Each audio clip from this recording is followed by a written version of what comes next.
Pode orar, meu irmão.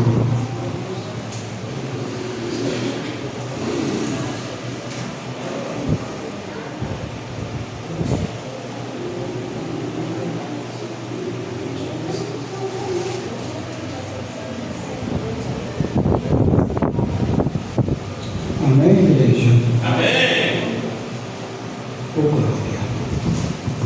Senhor Deus, aqui está a tua filha, Senhor, não diante da tua igreja, mas diante do Senhor, porque sabemos, Pai, que a palavra vem de ti, Senhor.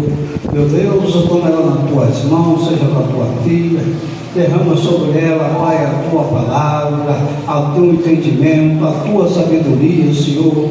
Meu Pai, que nós vamos estar preparados para receber de ti, meu Pai, que a tua filha te preparado para nós nessa noite, meu Pai. Toma ela nas tuas mãos, seja com ela, derrama, Senhor, sobre ela a tua presença, meu Pai, porque eu sei, Pai, com a tua presença nesse lugar, grandes coisas vai acontecer nessa noite, nesse lugar, grandes coisas vão acontecer nessa palavra, meu Pai, e queremos estar preparados para ouvir a tua palavra. Usa ela, meu Pai, como atalaia nas tuas mãos. Amém, igreja? Amém. A paz do Senhor de novo, irmãos. Amém. Amém.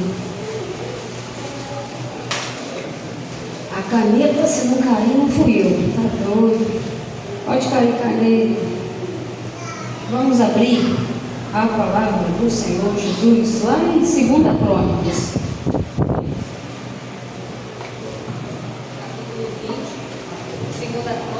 Capítulo 20. É um texto muito conhecido. Só porque eu gosto muito de Josafá. Josafá no campo de batalha. Vamos ler? Eu estou cheia de cola aqui, porque eu passei dos 40. Eu preciso de um norteador. O Espírito Santo é quem dá a palavra, mas eu preciso de cola. Acabou. Eu tenho que olhar. Depois, quando tiver com 80, vocês continuam ouvindo isso, porque eu vou ter cola. É para me dar sequência. A cabeça está com o HD muito cheio. Vamos lá. Diz assim, o versículo 6 e o versículo 5 ao versículo 7. E pôs-se Josafá de pé na congregação de Judá e de Jerusalém, na casa do Senhor, diante do pátio novo, e disse: Ah, Senhor Deus de nossos pais, porventura não és tu, Deus dos céus? Não és tu que dominas sobre todos os reinos das nações? Na tua mão há força e potência, ou força e poder, e não há quem possa te resistir. Repitam comigo: na mão do Senhor há força e poder. E vocês sentem em nome desse poder. Amém. Amém? Na mão do Senhor há força e poder para vencer qualquer batalha. Todo mundo conhece, já ouviu falar da história de Josafá.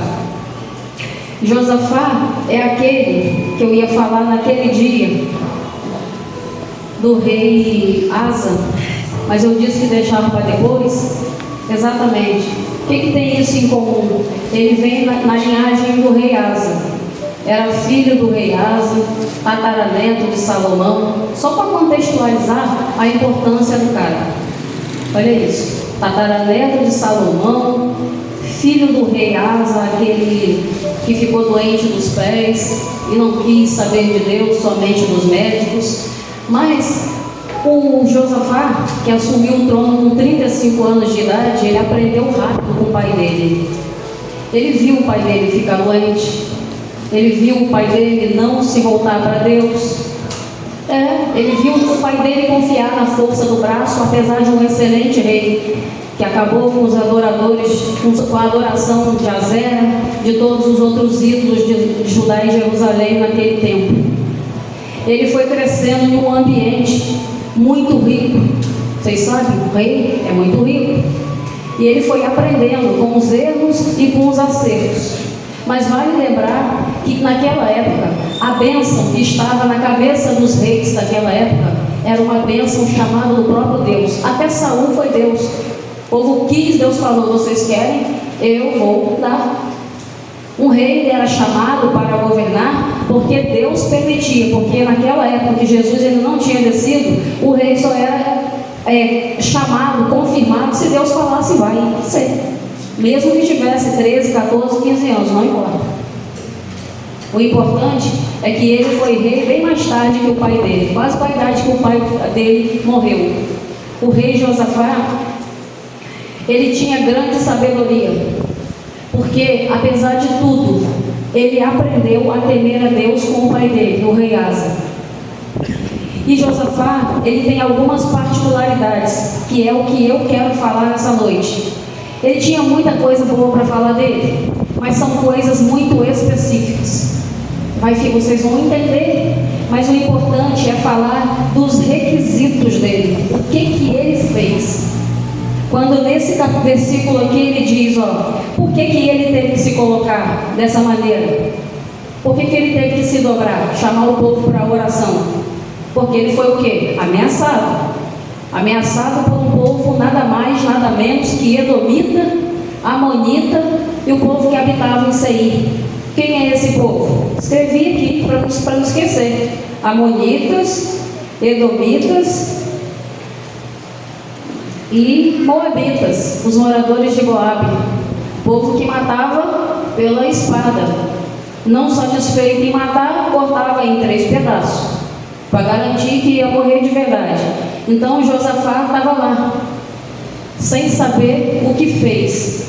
Fez um grande mal, se juntou com o rei Acabe, fez uma aliança errada, mesmo conhecendo que alianças erradas, povo de Deus com o povo do mundo dá ruim, mas ele fez, ele errou. Isso é para provar que só tem um rei que não erra, que é o Senhor Deus, só ele.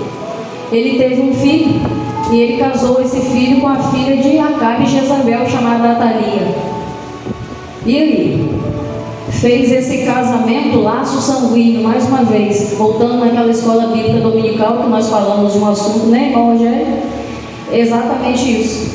Ele fez. Acabe foi lá, passou mel nele e disse: vem, vamos conversar aqui, porque é bom para nós, nós vamos lutar aqui, vai ficar tudo certo.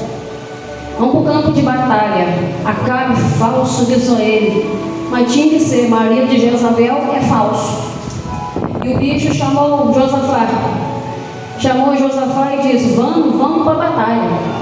Vai para a batalha. Quando chega no campo de batalha, Josafá, criado na palavra de Deus, bonitinho, aprendeu a obedecer a Deus. Acabe faz uma proposta indecente para ele. Qual é a proposta indecente? Vamos, eu vou sem roupa de rei, sem as minhas armaduras, e você vai com tudo ali, vai todo armado. O que ele queria? Acabe, vai de frente para morrer. Simples assim.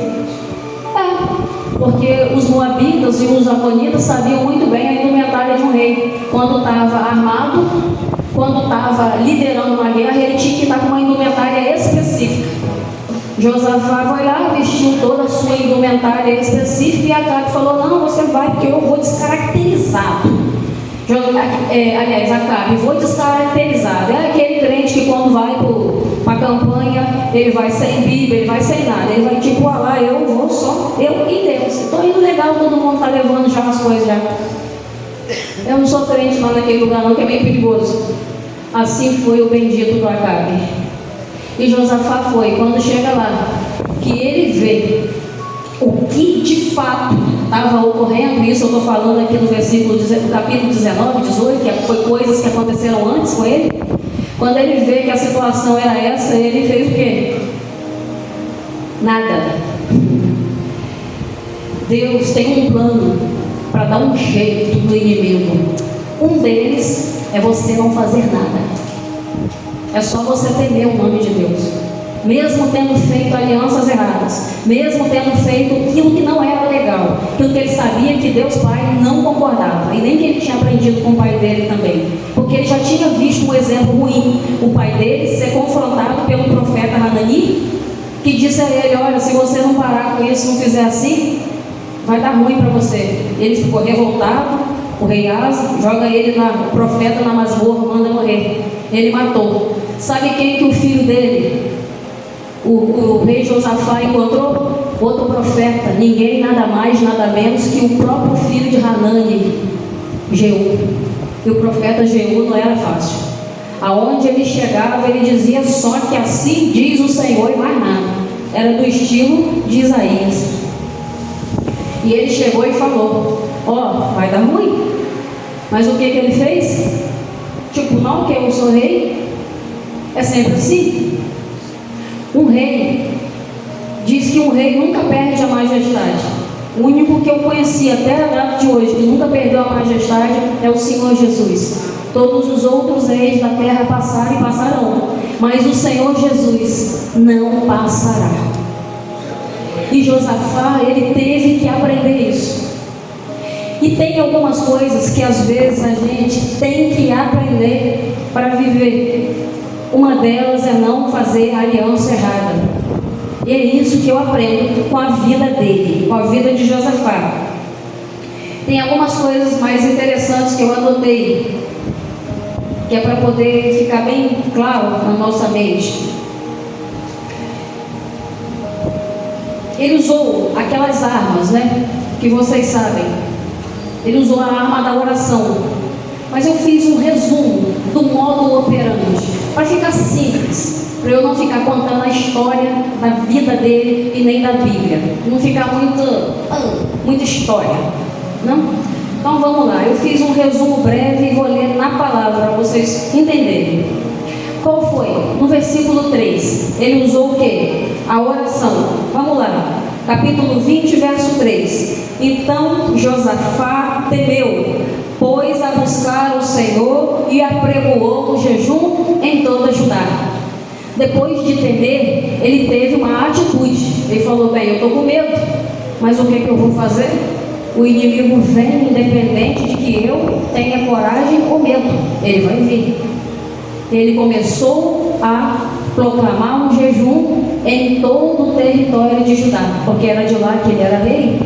Então ele falou: ninguém vai comer, ninguém vai beber, e nós vamos esperar uma resposta de Deus. Não é isso que a gente faz? A gente faz. Quando dá ruim, né? Mesmo quando está tudo bem, a gente pensa, mas quando dá ruim, a gente faz. Está tudo bem, a gente é pecador, né? E aí vai assim. Depois, ele apregou o jejum. Um jejum, irmãos, um jejum coletivo. Quando a gente fala assim, quer ver? Nós somos o corpo, nós somos a igreja. Os reis sabiam muito bem como que eles operavam dessa maneira. Ele podia dizer assim: eles vêm contra mim, contra meu reinado. Mas tipo, o que eu vou fazer? Eu vou ficar de jejum. Vou colocar os servos do rei para ficar de jejum. Aí ele falou: não, vai ser todo o território. Naquela época, aí de quem desobedecesse. Quando um problema é de um membro da igreja que afeta ele, estou falando de problema sério, de um problema espiritual, o problema tem que ser de todo mundo. Não tem essa história que a gente escuta sempre: não vou pegar carga de ninguém, não. Isso é papo de incrédulo. Eu estou falando sério. Eu tenho medo de retaliação, para mim tudo é papo de incrédulo. Vocês me perdoem, porque eu estou aqui para dizer para vocês: já tomei muita pancada do diabo, e isso não é brincadeira. E foi por boa causa, e eu estou de pé, estou vivo, como vocês estão vendo. Foi porque existe um Deus que, apesar disso, Ele me levantou de novo. Então não tenha medo de tomar pancada do diabo, porque os reis daquela época, eu brinco, eles não eram pentecostais, não. Eles eram ultra mega pentecostais. Jejum, oração. Vamos embora, põe todo o reinado aí para jejuar e orar, porque o problema de ali que está acontecendo ali vai afetar minha mulher, meu filho, minhas 300 mulheres, todos os meus descendentes. Vai acabar comigo. Então é o problema do reino todo. Quando um problema afeta um na igreja, todo mundo tem que sentir. Tem que sentir a dor. Tem que sentir um problema que está perturbando alguém. É para poder o corpo andar. O rim sem o pulmão não é ninguém. O coração sem os olhos não vai dar certo. E se a gente é um corpo, mesmo que figurado, mas no sentido literal para Deus, nós somos literalmente um corpo que anda em conjunto. Os reis daquela época sabiam disso. E Satanás também sabia, porque quando um povo se reunia para orar em propósito de jejum e oração, ele podia bater em retirada, ele sabia. E a coisa é tão interessante que eu vou chegar lá no final, que a oração e o jejum foi tão intenso que não precisou Josafá usar uma flecha, uma arma. O povo de Deus não usa armas, só usa a arma da oração e do jejum, que funciona. É a única coisa que eu conheço como resposta. Amém? Vamos lá. Depois, quebrantamento. Onde há coração quebrantado, Deus não resiste. Olha o versículo 6. Capítulo 20, versículo 6 que nós lemos. E disse então: Ah, Senhor Deus de nossos pais, porventura não és tu Deus dos céus? Não és tu que dominas sobre todos os reinos das nações? Na tua mão há força e poder, e não há quem possa resistir. Ele sabia quem ele servia. Ele sabia, ele invocou o Deus dos pais dele. Se trocasse isso aqui, ele ia falar: Ah, Senhor Deus, Deus do meu pai Asa, do meu tataravô Salomão, que o Senhor deu força, deu tudo para ele, deu sabedoria mais que a todos os outros homens da terra. O Senhor não é esse Deus? Na sua mão não há força e poder? É agora que eu estou colocando Judá todinha de jejum e oração, porque nós temos um problema com os edomitas, com os moabitas, com aquele povo perverso que lá atrás o Senhor disse para nós não matar ele, disse para Salomão não destruir esse povo. Ele invocou que lá atrás o Senhor tivesse destruído esse povo aí, hoje nós não estaríamos tendo problema com eles. Mas Deus conhece o final antes dele começar. É isso que Deus é: onisciente, onipresente e onipotente. Isso que ele estava declarando aqui no versículo 6. Nas tuas mãos não há força e não há poder. E agindo o Senhor, ninguém vai impedir. Ele estava dizendo: o Senhor não é aquele que os nossos pais adoravam? Está vindo contra nós esse povo terrível aí. E agora? Nós perdemos a chance de acabar com eles lá atrás. E nós não acabamos com ele, agora eles vêm contra nós. O que o Senhor vai fazer? E é claro que deve ter sido o Espírito Santo que deu essa ideia para Josafá. Josafá, coloca todo mundo aí que pode ser morto pela mão desse povo perverso em jejum e oração, que eu vou agir.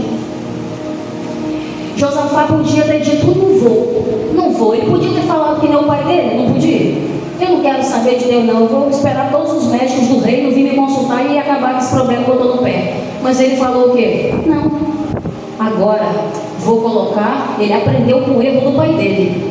Eu sempre digo, ele aprendeu com o erro do rei Asa, que não quis saber de Deus nos dois últimos anos da vida dele. Achou demais para ele um senhor grande, um rei, estar com uma doença nos pés. Então, seguindo, a batalha de Gideão, o Senhor colocou um exército. Para quê? Para se matarem, escutando só o barulho de cântaro quebrado. Irmão, você consegue imaginar o que acontece? Eu só senti uma única vez na minha vida o que acontece quando você entra em jejum e oração por uma causa específica que vai direto ao coração de Deus. Você pode ouvir o som do mundo espiritual tentando te atrapalhar. Como diz por aí, o pau quebra. É no invisível. São os anjos do Senhor guerreando contra os anjos do diabo. É isso que nós não vemos com os nossos olhos físicos. E por isso, muitas vezes, a nossa fé esmorece. Porque se a gente, de repente, conseguisse ver, a gente ia temer. A gente ia falar: não, é verdade, eu vi. Não é assim quando a gente tem uma visão, uma revelação, ou tem um sonho muito vívido, real? A gente não fica temeroso por aquele sonho. Imagina se ao vivo você visse o que acontece quando você se coloca de jejum e oração por uma causa específica. Foi isso que esse povo aqui viu. Eu trouxe outro exemplo aqui, além da batalha de Gideão, a batalha de Débora, que colocou o quê? Um exército inteiro para se atolar na lama. só mandando chuva. Quando começou a chover ali, eu escrevi esse lembrete aqui, porque eu me lembrei. Débora partiu para a batalha. E o que aconteceu na batalha? Fez nada. Deus fez o quê? Mandou chuva, vão tudo se atolar na lama e acabou. Deus tem a estratégia dele. Ele tem. E ele dava estratégias para esses reis aqui. E dá para nós até os dias de hoje. Por maiores que sejam as lutas, os desafios, tudo de ruim que você possa enfrentar, o Senhor Jesus tem uma estratégia infalível. A nossa falha, mas a dele é infalível. Quer descobrir como é a estratégia de Deus? Coloca de jejum e oração para você ver.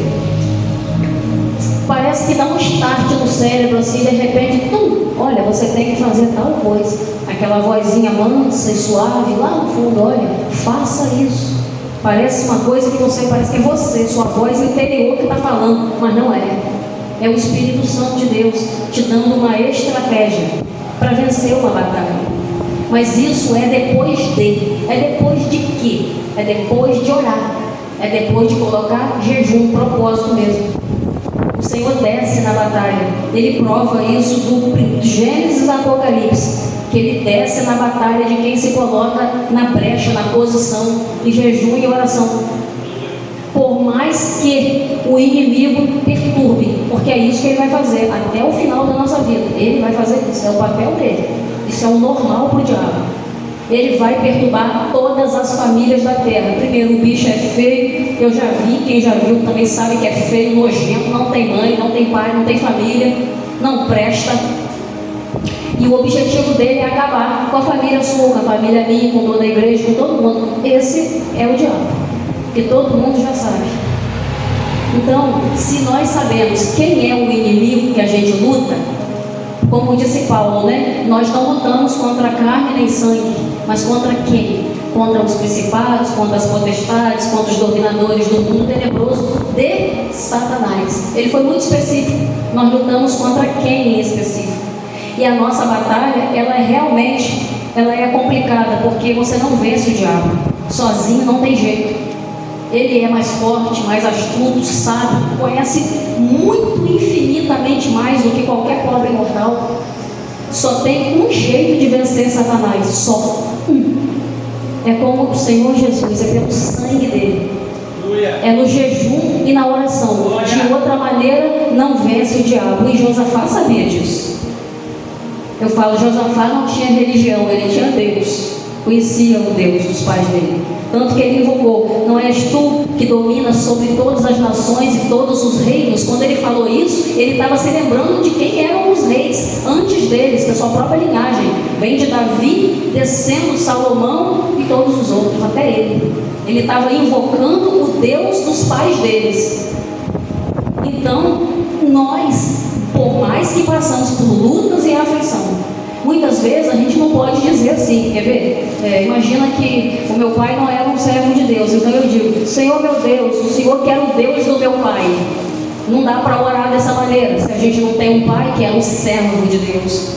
Mas ele sabia quem eram os pais deles. Apesar de tudo, ele sabia de quem os pais serviam, os antecessores dele, né? Nós oramos hoje em nome de Jesus, porque Jesus já veio, já fez nova todas as coisas, e o acesso é direto a Ele, né? Oramos a Deus Pai em nome de Jesus. Não precisamos mais de um Pai terrestre, não precisamos mais de um mediador aqui.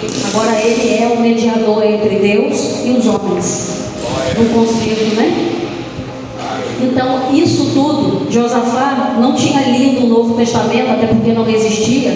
Então, a maneira que ele tinha de invocar era invocando pelo nome dos seus antecessores, que era o pai dele, o avô, o bisavô. Então, é assim que ele fez para vencer a batalha. Lembra quando Jeremias disse que podia abrir um arsenal e tirar deles as armas da indignação? Que Deus tem um arsenal no céu. Você tem dúvida disso? Que Deus tem bênçãos, dono do ouro e da prata, de toda a riqueza do universo. Mas Ele também tem armas. espirituais contra o seu e contra o meu inimigo? O Deus dos céus que você falou, que abriu o chão para Coré, né? Esse ainda é o Deus de hoje. Vale lembrar que é amor, mas também é fogo consumidor. Mesmo havendo graça, havendo Jesus Cristo, Deus não muda o caráter dele por conta disso, por conta do que eu faço, por conta do que eu penso. Ele continua sendo Deus da mesma maneira, com a diferença que agora nós temos um intercessor fiel, Jesus Cristo, fiel, que a todo instante você erra e volta atrás, erra e ele está sempre ali, pronto para perdoar. Jeremias invocou isso no meio de uma luta. Senhor, eu não tenho um arsenal do céu aí que pode me emprestar uma arma ou que pode guerrear no meu lugar. Quando você está passando por luta e dificuldade, como eu, que sou uma pobre mortal, às vezes dá vontade de falar ou fazer uma oração do tipo assim: Deus, acaba com aquilo ali. Deus, está vendo? Eu não estou fazendo nada, mata. Dá vontade. Isso é porque você é pecador, que nem eu. A gente fica indignado e chega a pedir a Deus: Deus, mata. Mas não precisa, porque Deus já tem um arsenal no céu com a ponta certa. A única coisa que você tem e eu que fazer é orar e jejuar, no propósito, a ponto de falar: Senhor, olha pela justiça.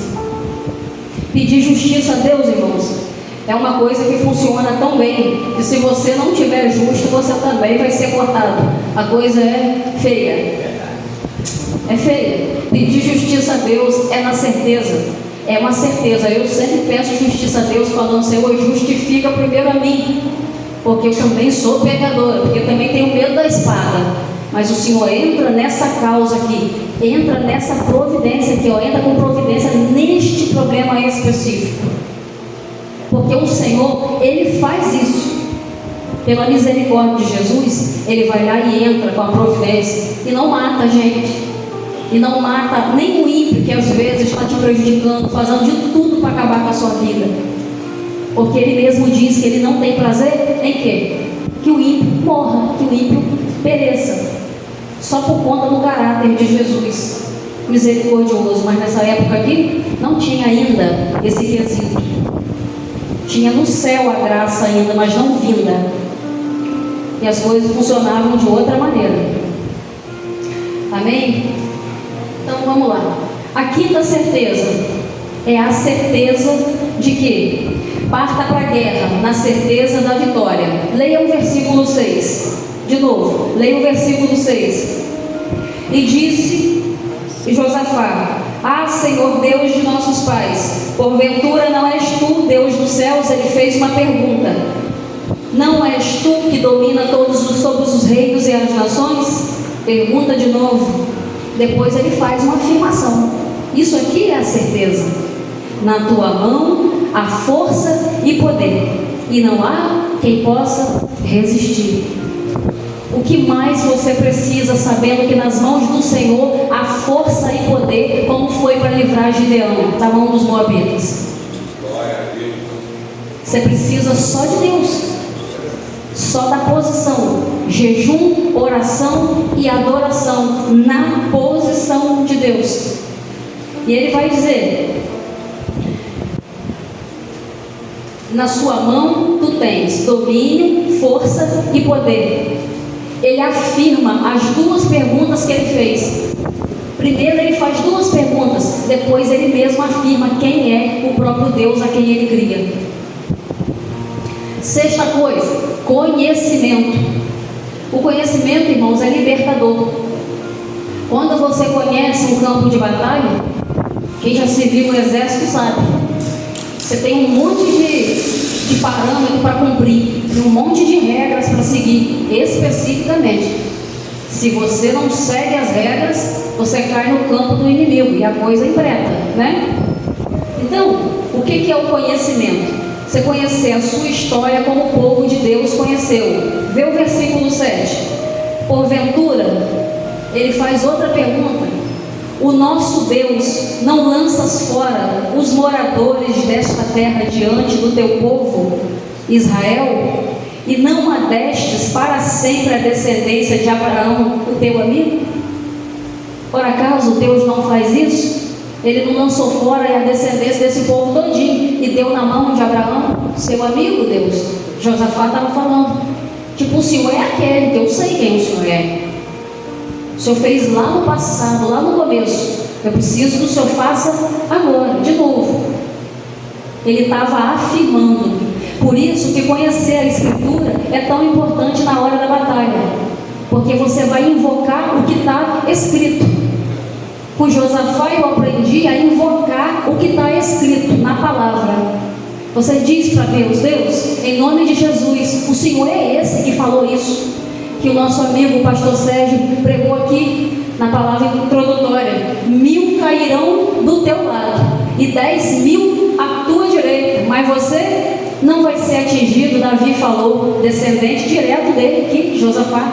São 11.000 para te perturbar, mas nenhum vai te atingir, nenhum, porque a certeza desses reis aqui era que eles e seus antecessores, que realmente serviam ao Senhor Deus, eles serviam verdadeiramente de corpo, de alma e de espírito, a ponto da própria vida não importar, porque sabiam o que ia acontecer depois que partissem.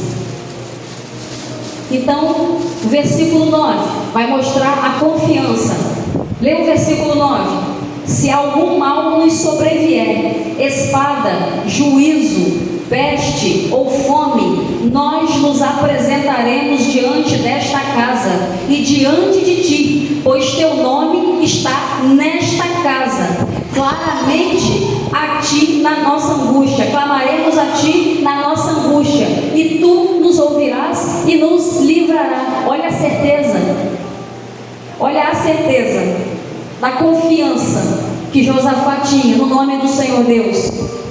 Se algum mal nos sobrevier, seja espada, seja juízo, seja peste, seja fome, nós nos apresentaremos diante desta casa, do local de adoração.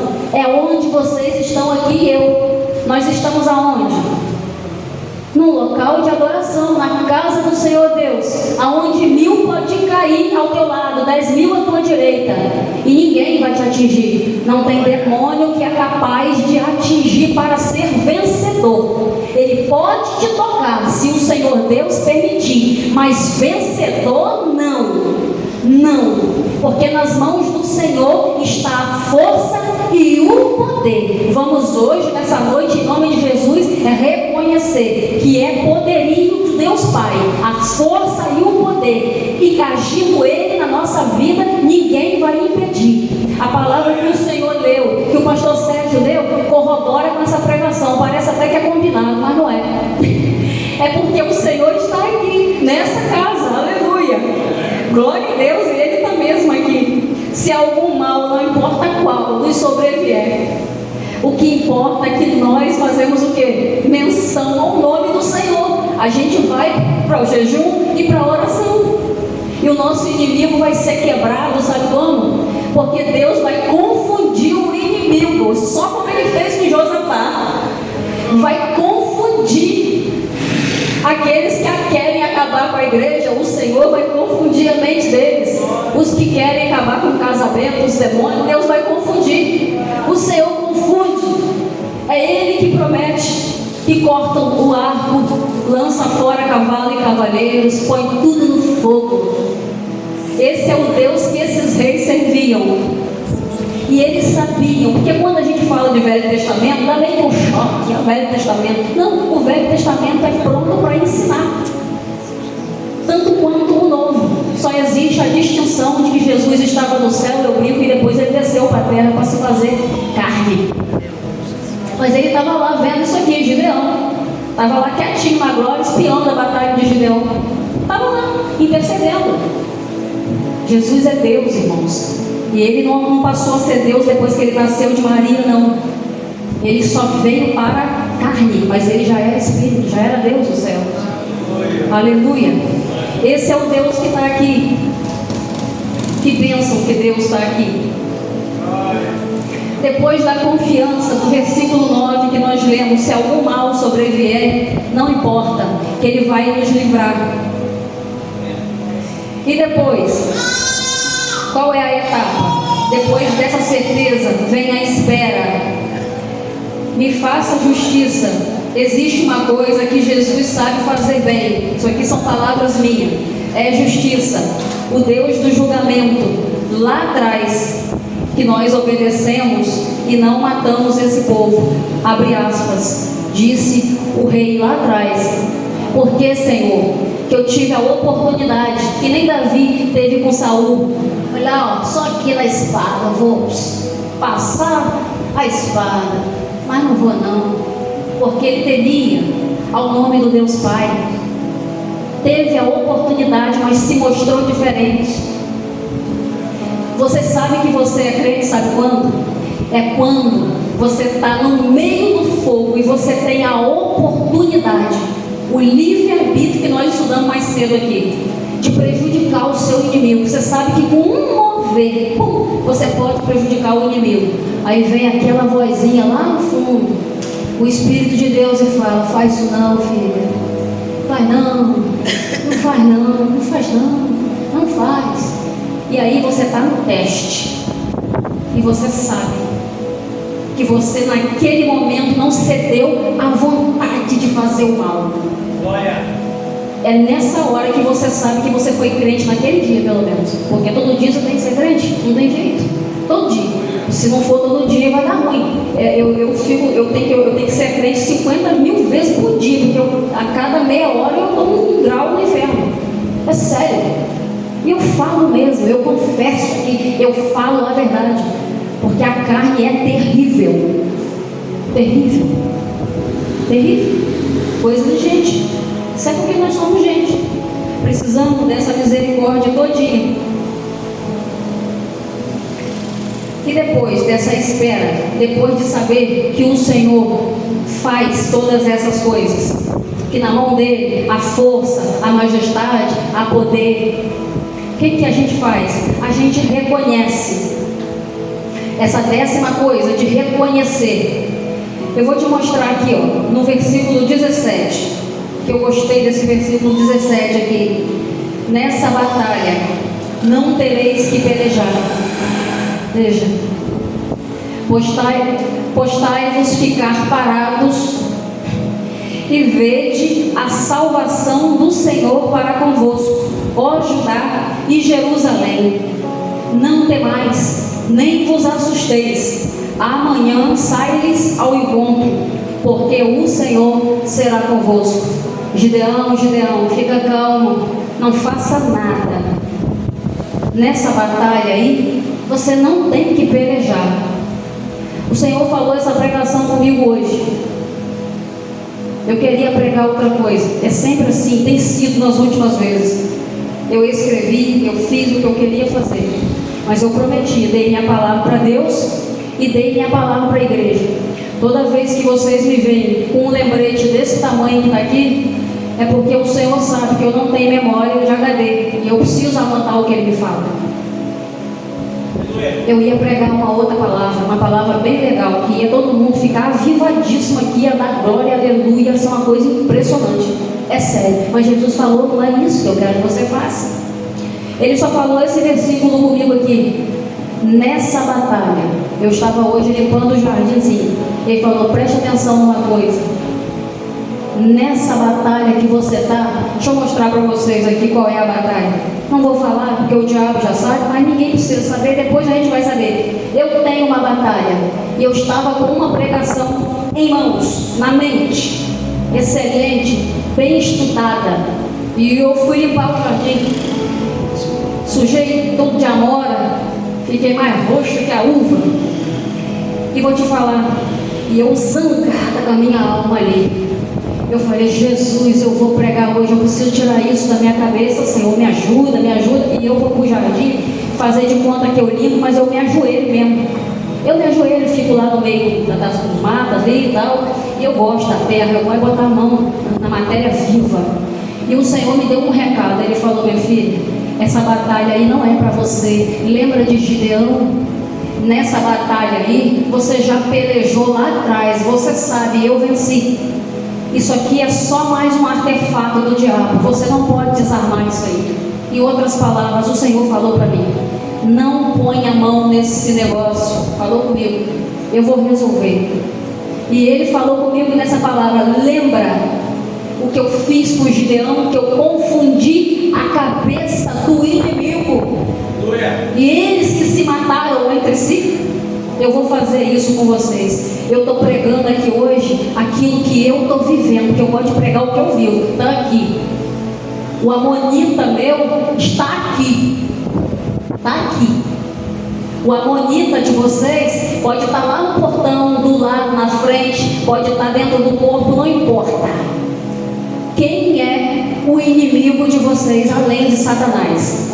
Quem é que está no encalço de vocês, como eu tenho um no meu? Não interessa quem seja. O que importa é que nós vamos ver. O que nós vamos ver? Só o barulhinho dos cântaros quebrando. Pá, pá, lá no mundo espiritual vai quebrar o pau, literalmente, no mundo espiritual.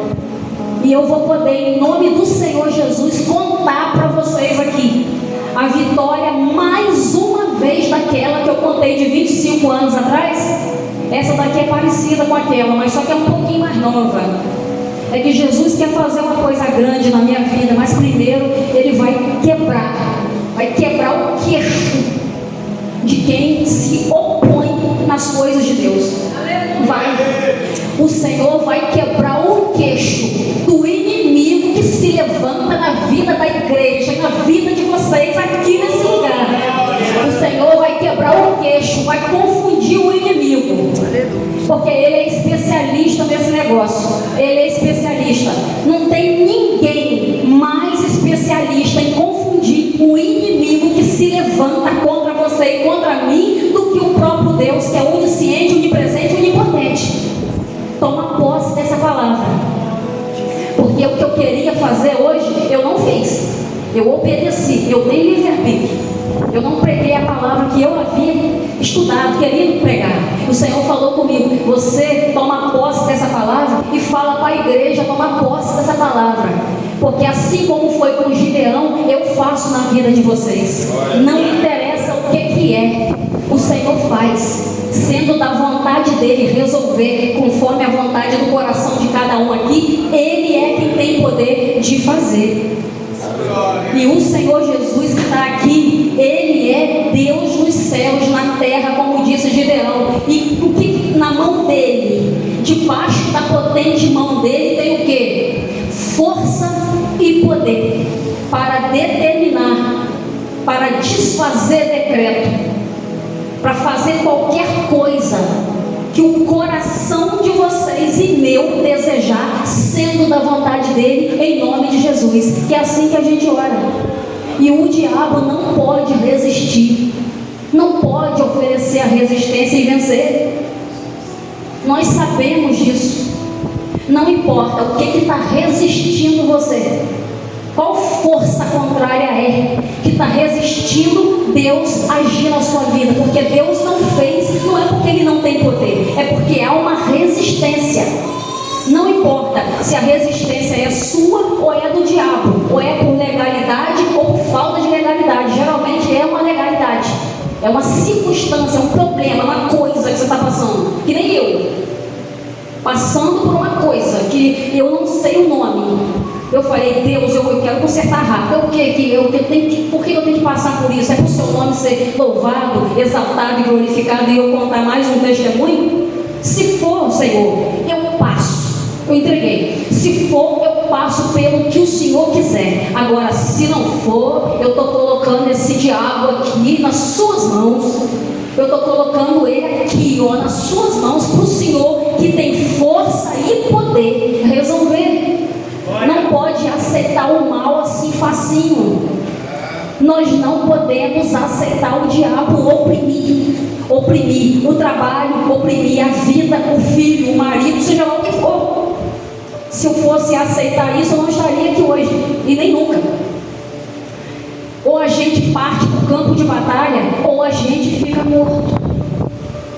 Vamos aprender com Josafá essa. Ele temeu, porque porque ele era um ser humano, era poderoso, era rei, mas ele temeu, ele teve medo. Mas logo depois que ele teve medo, ele não parou, ele teve uma atitude. Qual foi a atitude dele? Ele falou: não, para aí, eu vou me posicionar, calma aí um pouquinho, vou chamar esse povo todinho aqui, porque eu vou colocar eles também na posição, porque se me matar, vai matar todo mundo. Esse povo é perigoso.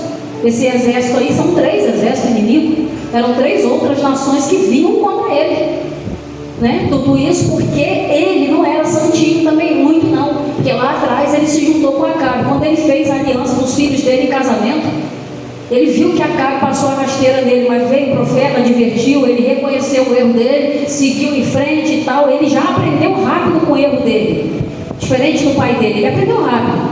Então ele aprendeu tão rápido que ele reconheceu, ele começou a fazer uma oração não desesperada. Ele fez uma oração com certeza: nas suas mãos há força e poder. Eu conheço o seu nome, o Senhor não é aquele Deus dos meus pais, dos meus avós, dos meus bisavós, dos meus tataravós? O Senhor fez tudo por eles. Lá atrás eles tiveram a oportunidade de matar esse povo, e eu agora estou tendo que pagar aqui, ficar aqui na frente desse povo perigoso, só porque os meus antecessores não tiveram coragem de enfrentar e matar. O Senhor falou para não matar, e meus pais obedeceram. Deus estava ensinando uma estratégia para Josafá e uma lição. Não adianta você tentar matar o inimigo. O inimigo morre pela mão daquele que pode de fato matar ele. Quando a gente se atenta contra um inimigo, quando nós, por nossa vontade própria, nos atentamos contra o inimigo que nos aflige, nós estamos infringindo uma regra de Deus, e nem Deus trabalha contra a regra. É essa que é a questão. Por isso que ele falou o que para Gideão? Nessa batalha você não vai ter que pelejar, você só vai ver o resultado. Falou para Débora isso, falou para Jeremias, falou para todos os outros, os profetas, para os reis. Era assim que Deus tratava direto. Que o Senhor Deus coloque essa palavra dentro do nosso coração. E vem uma promessa que o Senhor faz no versículo 17, que é tomar posição. Depois disso, se humilhar, que é a parte mais difícil. Humilhação. Se prostrou com o rosto em terra, onde os líderes humilhavam, oravam, todos faziam o mesmo. No reinado era assim. O líder queria que os seus súditos se humilhassem, orassem. Eles eram os primeiros a se colocar na posição e a fazer. Então todo o reino fez o quê? Orou e jejuou, porque um rei tomou posição, e todos os outros que estavam lá pela própria vida, eles fizeram a mesma coisa. Essa humilhação aqui é a humilhação mesmo diante da presença de Deus. É se humilhar mesmo. É já ir a Deus sabendo que você é pó. E não vai ter jeito não. Não tem coisa, não tem negócio. É pó. Deus, estou vindo aqui, olha eu aqui, pó. Pecador, estou vindo, olha para mim. Essa é a humilhação que Davi fazia toda vez que errava.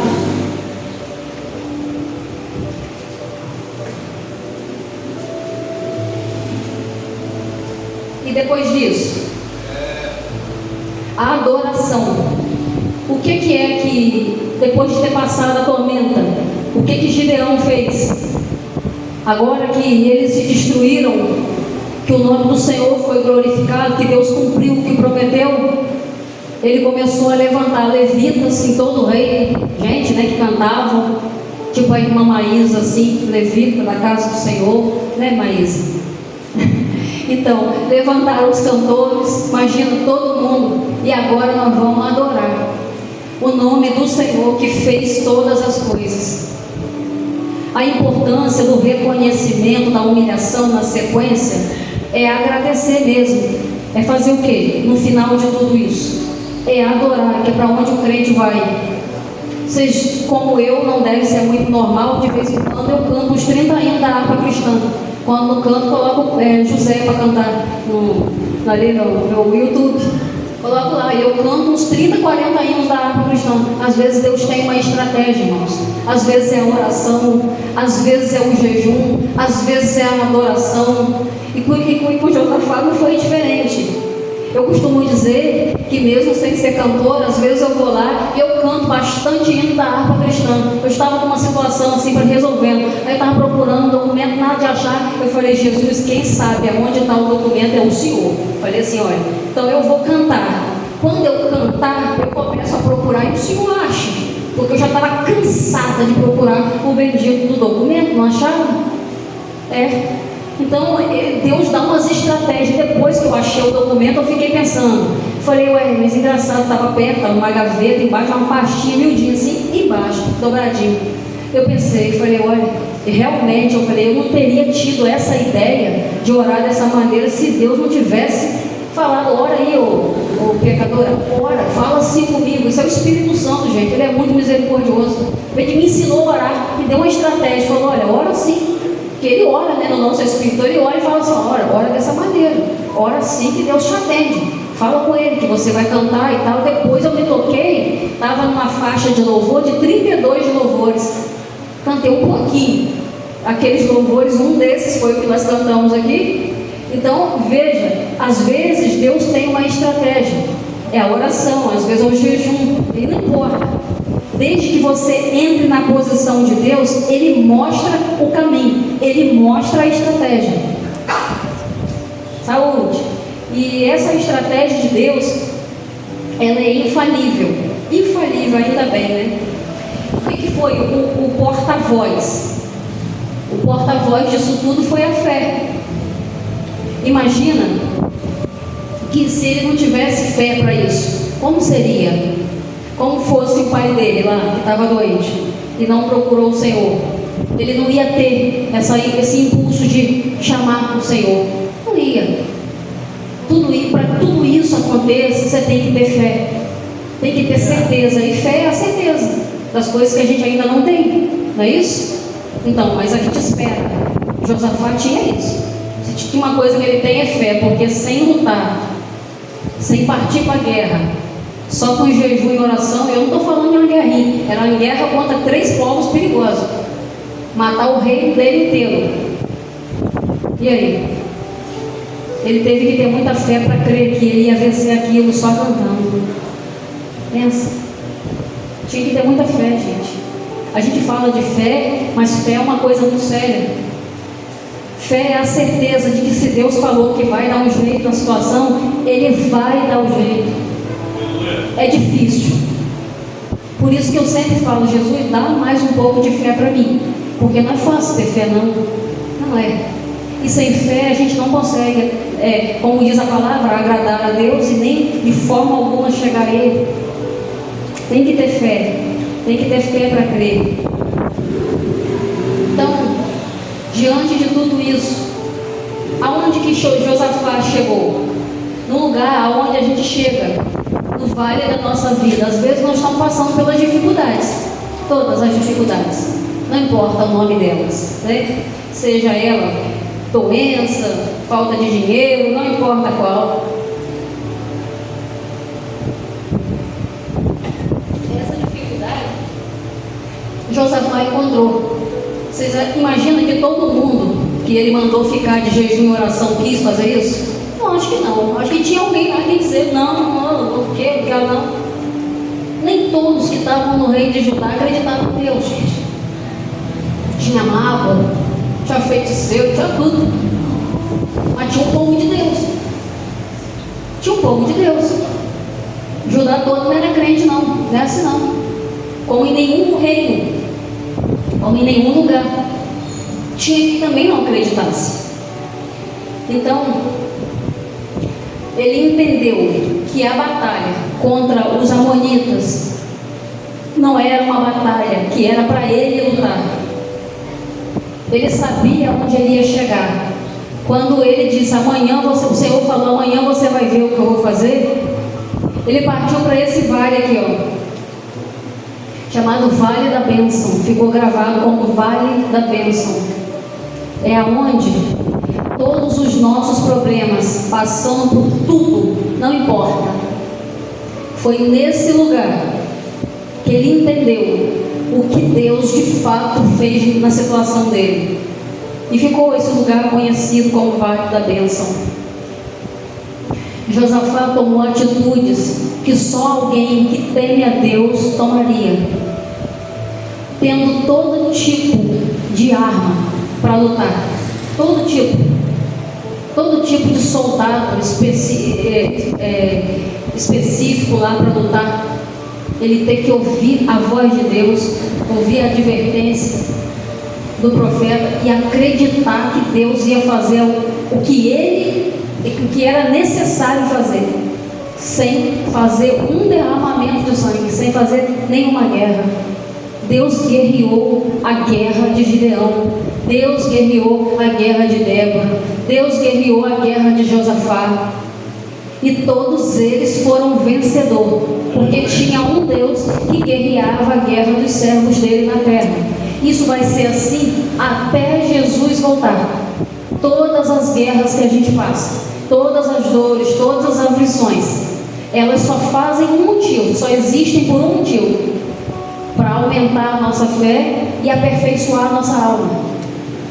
Eu entendi isso tarde demais. Eu falo isso. Eu tinha que ter entendido isso lá atrás, com 20 anos. Eu não entendi cedo. Entendi tarde demais. Só para mudar o nosso caráter, a nossa mente, a nossa personalidade, que é porque a gente vai entrar no céu. Modificados nisso. As guerras servem para isso. Não importa qual seja o tamanho, o importa é o final. Terminaremos nós todos no Vale da Bênção, em nome de Jesus. Quando eu terminei já essa mensagem, terminaremos no Vale da Bênção, grava isso, porque é onde o Senhor tem resposta. Quando eu falei lá no grupo que eu gostaria de convocar um jejum mesmo e uma oração por 21 dias, eu não estou brincando, porque eu estou nela, eu vou entrar nela hoje, meia-noite eu entro nela. E para que vocês saibam, o propósito é individual, né? Que às vezes a gente faz, estamos por essa causa. Eu sei que todo mundo aqui tem um motivo para jejuar e orar, uma causa específica, mas tem que ser a impossível. Tem que ser a causa impossível, não pode ser uma coisa que vocês podem fazer, não. Tem que ser impossível. Eu quero que vocês coloquem isso nas mãos de Deus, como eu coloquei aquele amonita ali, Tá ali. Aquele ali é o amonita da minha vida. Vocês devem ter um amonita.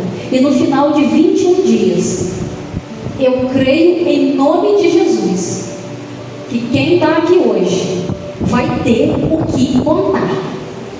São 21 dias. Eu não estou aqui para... Eu estou conclamando um jejum mesmo, uma oração. Eu vou orar nos horários que eu oro das janelas, e vou jejuar nos horários específicos. Eu tenho uma condição específica. Cada um de vocês tem uma condição específica. Se eu conseguisse, pela misericórdia, eu queria ficar 21 dias no pão e água. Eu gostaria. Ou na água pura. Eu já fui pertinho disso. Hoje eu não estou com condição física de fazer esse 21 na água, como eu já fiz. Mas eu vou fazer. Vou dar o meu melhor nesse jejum. E vou dizer a vocês, a causa mais específica que eu tenho, não é nem aquele amonita que está ali não, porque ele é perigoso. Mas eu vou orar para que essa igreja aqui seja grande nessa terra, nesse bairro aqui. Eu vou orar por essa causa, em primeiro lugar. É o primeiro passo. Para que nós possamos ver esses bancos aqui cheios a ponto de ter que ficar lá fora, ali, naquela varanda ali. Essa é a primeira causa, porque Deus vai quebrar todos os amonitas que entraram nesse lugar, todos eles que desejaram o mal para esse lugar que está aqui, e não interessa o nome, não quero nem saber do nome. Tudo que foi lançado nesse lugar de palavra de maldição, eu conheço o nome daquele. E vocês também conhecem o nome do Deus que vai destruir toda a obra do diabo que tem intentado contra a igreja, contra o crescimento da igreja. Eu vou orar por isso. E depois eu vou orar pelaquela causa minha ali específica. Eu falei, Deus, não é justo, não é hipocrisia que eu ponha nem esta causa aqui em primeira mão. Eu falei, não, ela está em segundo. A primeira vai ser pela igreja. porque Deus vai fazer um negócio novinho aqui, eu tenho certeza que vai. Sabe por quê, irmãos? Porque nós estamos em um lugar para pregar a palavra de Deus, para consumir a palavra de Deus, para ensinar, e parece que a gente prega só para nós mesmos o tempo todo. É difícil a gente ter visitante, é raro e tudo, é assim, né? Parece que as pessoas não enxergam que isso aqui é uma igreja, entendeu? Está errado, não aceito não. E o diabo já veio para mim nessa noite que eu abri um propósito em formato de uma serpente gigantesca, que parecia que ele era o tamanho de uma rua. Ele veio gigante, preto, e parecia uma sucuri gigante. Chegou diante de mim, veio correndo com vários pés, freou assim igual um carro e falou assim: começou de novo? Ele já sabe, porque eu abri a boca hoje, é claro, ele sabe, né? Ele sabe cedo, né? Quando o Senhor falou comigo que nessa peleja eu não tinha que pelejar, ali mesmo no jardim, jogada onde eu estava, eu falei: Deus, hoje foi onde eu escrevi para vocês lá no grupo. Eu escrevi de lá mesmo, eu e meu celular. Ali mesmo eu já escrevi. Porque o Senhor falou comigo nessa palavra aqui. Nós estamos lutando por uma batalha aqui dentro que não é para nós, não. A batalha que a gente luta aqui, a trava que está aqui, é para quem sabe fazer, é para Deus. E o Senhor quer de nós é posição. Se a gente não tomar posição para poder levantar a casa de Deus, o que é nosso se levanta de que maneira? O que é nosso, material, família, não importa, trabalho, depende disso aqui, da adoração. Depende do espírito nosso diante de Deus, depende da nossa alma, depende do que a gente faz para Deus. Fazer para ninguém, é para Deus, é para a obra de Deus. Eu quero saber, vocês não importa o quanto vocês vão fazer, ou como vocês vão fazer o jejum, importa o propósito que vocês estão colocando. Importa o propósito. O propósito número 1 que eu queria chamar para vocês fazerem é pela igreja. Aí vocês colocam o segundo de vocês, que eu coloquei ali, para a gente poder orar em concordância. Porque quando eu levantar na oração, eu falo: Deus, eu estou com a igreja, o povo está orando no jejum. Não sei que horas que eles estão com propósito, mas eu sei que eles estão com propósito pela igreja. Porque eu vou apresentar a Deus que está todo mundo aqui ouvindo, que está com propósito para a igreja crescer. Amém? E assim eu termino essa breve explicação das coisas que eu anotei de Gideão. Em nome de Jesus. Amém? Amém.